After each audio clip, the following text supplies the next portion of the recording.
വനിതാ പോലീസ് ഇല്ലാതെ SFI പ്രവർത്തകരെ അറസ്റ്റ് ചെയ്യാൻ പോലീസിന്റെ നീക്കം എന്ന വളരെ പ്രധാനപ്പെട്ട വിവരം കൂടി ഇപ്പോൾ നമ്മുടെ മുൻപിലേക്ക് വരികയാണ്. അതാണ് ഇപ്പോൾ നമ്മൾ കണ്ടുകൊണ്ടിരിക്കുന്നത്. കേരള യൂണിവേഴ്സിറ്റിയിൽ നിന്ന് കമലേഷ് കൂടി ചേരുകയാണ്. കമലേഷ്, വനിതാ പോലീസ് പോലും ഇല്ലാതെയാണോ SFIയുടെ പ്രവർത്തകരെയൊക്കെ അറസ്റ്റ് ചെയ്യാനുള്ള നീക്കം പോലീസ് നടത്തിയത്? എന്താണ്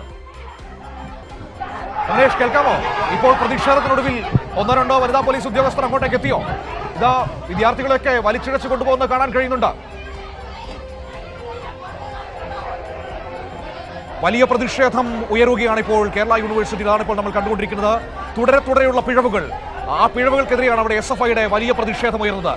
LLB ഒന്നാം സെമസ്റ്റർ പരീക്ഷയുമായി ബന്ധപ്പെട്ട വ്യാപക പരാതികൾ, യൂണിവേഴ്സിറ്റി രജിസ്ട്രാറുടെ ഓഫീസിന് മുൻപിലാണ് പ്രതിഷേധം. ആ പ്രതിഷേധം നടക്കുമ്പോൾ വനിതാ പ്രവർത്തകരടക്കം അവിടെയുണ്ട്. പക്ഷേ ഒരു വനിതാ പോലീസ് പോലും ഉണ്ടായിരുന്നില്ല ഈ വിദ്യാർത്ഥിനികളെ അറസ്റ്റ് ചെയ്തു പോകുമ്പോൾ. അതിനെ തുടർന്ന് വലിയ പ്രതിഷേധം SFI അവിടെ ഉയർത്തുന്നു. തുടർന്ന് ഇപ്പോൾ ഒന്നോ രണ്ടോ വനിതാ പോലീസ് ഉദ്യോഗസ്ഥർ അങ്ങോട്ടേക്ക് എത്തിയിട്ടുണ്ട് എന്നാണ് ഇപ്പോൾ ദൃശ്യങ്ങളിൽ നമുക്ക് കാണാൻ കഴിയുന്നത്. കമലേഷ്, എന്താണ് സംഭവിച്ചുകൊണ്ടിരിക്കുന്നത്? വനിതാ പോലീസ് ഉദ്യോഗസ്ഥർ പോലും ഇല്ലായിരുന്നോ ആദ്യഘട്ടങ്ങളിൽ ഈ സമരം തുടങ്ങിയപ്പോൾ അവിടെ? മനു, തീർച്ചയായും ഈ വിദ്യാർത്ഥികൾ നിലവിൽ പറയുന്നത്, അതായത് അവരുടെ നിരവധിയായ ആവശ്യങ്ങളുണ്ട് ഈ വിഷയവുമായി ബന്ധപ്പെട്ട്. പക്ഷേ നിലവിൽ ഇപ്പോൾ അവരുടെ പ്രശ്നം എന്ന് പറയുന്നത് ഈ സമരത്തെ വളരെ മോശമായിട്ടാണ് പോലീസ് നേരിട്ടത്. ഈ വിദ്യാർത്ഥികളുടെ ഉൾപ്പെടെ മുടിക്കൊക്കെ കുത്തിപ്പിടിച്ചുകൊണ്ടാണ് ഇവരെ അവിടെ നിന്നും വലിച്ചു കൊണ്ടുപോകുന്ന ഒരു സാഹചര്യം ഉണ്ടായിട്ടുള്ളത്. നമ്മുടെ ദൃശ്യങ്ങളിൽ, നമ്മുടെ ഇപ്പോൾ പോകുന്ന ദൃശ്യങ്ങളിൽ വളരെ കൃത്യമായി നമുക്കത് കാണാനും കഴിയും. ഈ CI ഉൾപ്പെടെ, ശ്രീകുമാർ എന്നാണ് അദ്ദേഹത്തിന്റെ പേര് എന്നാണ് ഞാൻ മനസ്സിലാക്കുന്നത്, വളരെ മോശമായി ഈ വിദ്യാർത്ഥികളോട് ഇടപെട്ടു എന്നാണ് അവർ ആക്ഷേപിക്കുന്നത്. അതിൽ ആ ദൃശ്യങ്ങളിൽ ഈ CI വളരെ കൃത്യമായി കുട്ടികളുടെ മുടി കുത്തിപ്പിടിച്ച് വലിച്ചു കൊണ്ടുപോകുന്ന ദൃശ്യങ്ങളുണ്ട്.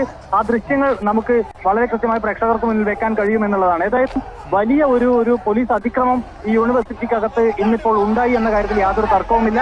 അതിൽ വലിയ പ്രതിഷേധം വിദ്യാർത്ഥികൾ രേഖപ്പെടുത്തുകയാണ്. നിലവിൽ ഇപ്പോൾ അല്പസമയത്തിനകം കമ്മീഷണർ ഓഫീസിലേക്ക്, യൂണിവേഴ്സിറ്റി കോളേജിൽ നിന്ന് കമ്മീഷണർ ഓഫീസിലേക്ക് പ്രതിഷേധ മാർച്ച് നടത്താനാണ് വിദ്യാർത്ഥികൾ തീരുമാനിച്ചിട്ടുള്ളത്. ക്രിമിനലുകളെ കൈകാര്യം ചെയ്യുന്നത് പോലെയാണല്ലോ കമലേഷ് കുട്ടികളെ കൈകാര്യം ചെയ്യുന്നത്. മനു, തീർച്ചയായും ആ നിലയിലാണ് കുട്ടികൾ പറയുന്ന ഒരു പ്രധാനപ്പെട്ട ആക്ഷേപവും അതുപോലെ അത് തന്നെയാണ്. അതായത് ക്രിമിനൽ കേസ് പ്രതികളെയൊക്കെ അല്ലെങ്കിൽ കാപ്പ കേസ് പ്രതികളെയൊക്കെ അറസ്റ്റ് ചെയ്ത് കൊണ്ടുപോകുമ്പോൾ പോലും ഇത്തരം ഒരു താല്പര്യം പോലീസ് കാണിക്കുന്നില്ല. പക്ഷെ വിദ്യാർത്ഥികളെ ന്യായമായി വളരെ സമാധാനപരമായി സമരം ചെയ്യുന്ന വിദ്യാർത്ഥികളെ മുടിക്കുൾപ്പെടെ കുത്തിപ്പിടിച്ചുകൊണ്ട് മർദ്ദിച്ചുകൊണ്ട് വലിച്ചിഴച്ചു കൊണ്ടുപോകുന്ന ഒരു സാഹചര്യം എങ്ങനെ ഉണ്ടായി എന്നുള്ളതാണ്. ഏത് സാഹചര്യത്തിലാണ് അങ്ങനെ ഒരു നടപടിയിലേക്ക് പോലീസ് കടക്കുന്നത് എന്നതുൾപ്പെടെയുള്ള കാര്യങ്ങളാണ്. അതിൽ തന്നെ വിദ്യാർത്ഥികൾ പറയുന്നത് വനിതാ പോലീസുകാരില്ലാതെ വിദ്യാർത്ഥിനികളെ പിടിച്ചു വലിച്ച് അറസ്റ്റ് ചെയ്ത് കൊണ്ടുപോകുന്ന തീർച്ചയായും അത്തരത്തിലുള്ള സാഹചര്യം ഉൾപ്പെടെ ഇതിനകത്തുണ്ട് എന്നുള്ളതാണ്. ഏതായാലും ഇതിനകത്ത് കൃത്യമായ നടപടി ഉണ്ടാകണമെന്ന ആവശ്യം വിദ്യാർത്ഥികൾ മുന്നോട്ട് വെക്കുന്നു. ആ നടപടി ആവശ്യപ്പെട്ടുകൊണ്ട് തന്നെയാണ് നിലവിൽ ഇപ്പോൾ കമ്മീഷണർ ഓഫീസിലേക്ക് മാർച്ച് നടത്താൻ വിദ്യാർത്ഥികൾ അങ്ങോട്ടേക്ക് മാർച്ച് പോകുന്നത്. തീർച്ചയായും ഇപ്പോൾ യൂണിവേഴ്സിറ്റി കോളേജിന്റെ മുന്നിൽ വിദ്യാർത്ഥികൾ സംഘടിച്ച് നിൽക്കുകയാണ്. അല്പസമയത്തിനകം ഈ മാർച്ച് ആരംഭിക്കുമെന്നാണ് പ്രതീക്ഷിക്കുന്നത്.